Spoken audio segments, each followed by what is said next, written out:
If you use mindbody to keep track of your contacts and appointments, you can connect it to your Constant Contact account to help keep your lists up to date.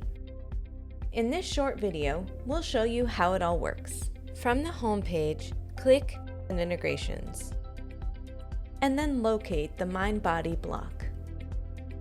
Click Get Started, and then enter your mindbody site ID into the box here.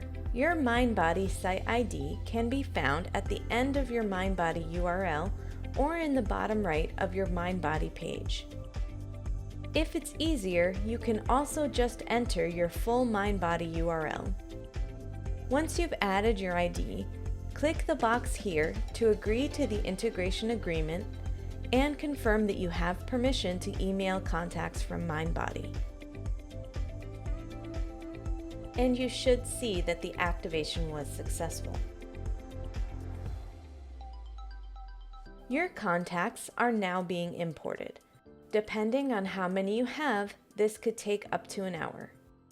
Once it's done, you should see a Lists and Activity section. In the Lists tab, you'll see an All Customers list and a First Visit list. By clicking the list name, you can see which contacts are in each list. Clicking the three dots here, you can choose to send an email to the list or delete it. And that's all you need to know about connecting your mindbody account to Constant Contact.